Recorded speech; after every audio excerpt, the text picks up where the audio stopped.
Manager, très souvent, ça veut dire recevoir énormément d'informations, avoir énormément de choses à faire, les réunions, les mails s'enchaînent, on est très vite submergé et il faut éviter de perdre pied. Donc pour ça, on va voir trois outils très simples pour sélectionner, organiser, planifier, être efficace.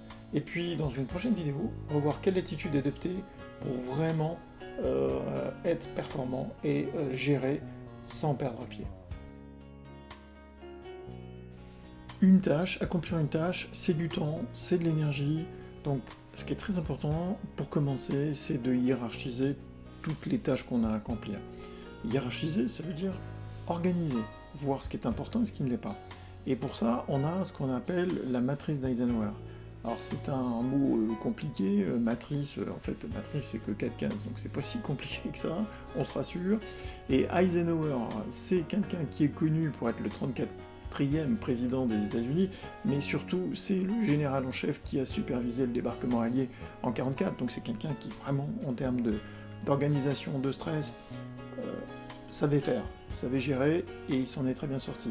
Donc cet homme-là, il aurait dit ce qui est urgent est rarement important, et ce qui est important est rarement urgent.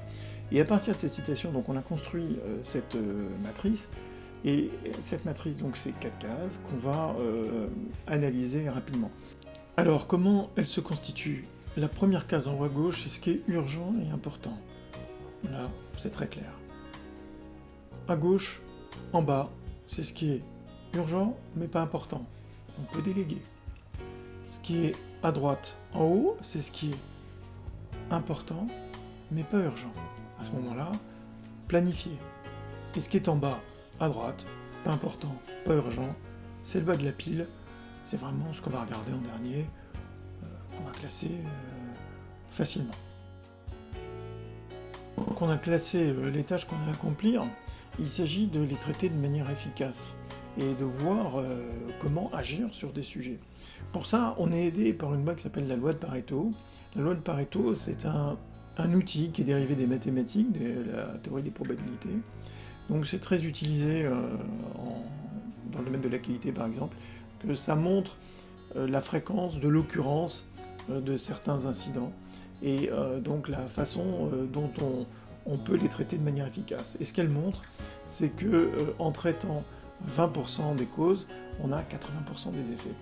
Alors évidemment ça nous intéresse, parce que ça montre que quand on se concentre sur les causes essentielles d'une tâche, sur les racines d'une tâche, on peut avoir 80% de l'impact sur la résolution du problème. Donc faire ces choix stratégiques, c'est essentiel. Le rapport 80-20, donc on l'appelle aussi loi des 80-20, c'est évidemment modulable, ça peut être 70-30, mais c'est l'ordre de grandeur. Ça veut dire qu'il faut se concentrer sur la partie essentielle du problème en priorité pour avoir un effet maximum le plus rapidement possible.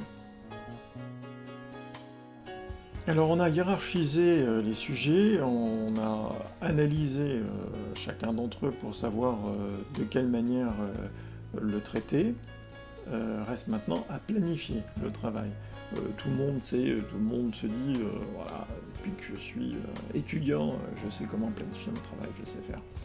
Oui, bien sûr, mais on peut faire beaucoup mieux si on connaît une loi, ça sera la dernière pour cette série, qui s'appelle la loi de Parkinson. Alors elle est assez étonnante, parce qu'elle dit le travail s'étale de façon à occuper le temps disponible pour son accomplissement. Bon, une fois qu'on a dit ça, qu'est-ce que ça veut dire? Ça veut dire en fait, concrètement, que si vous vous donnez 2 semaines pour accomplir telle ou telle tâche, curieusement, vous y arriverez en 2 semaines. Bon, une certaine probabilité en tout cas. Mais si vous réduisez votre planification à une période de 10 jours, eh bien, il se pourrait bien que ça fonctionne aussi. C'est-à-dire que vous puissiez réaliser ce travail en 10 jours seulement. Et voire même le contraindre encore plus. C'est-à-dire que plus vous vous donnez de temps, plus votre tâche s'étale. Et évidemment, ça, c'est le contraire de la productivité. concrètement, qu'est-ce que ça veut dire? Ça veut dire qu'il faut vous challenger.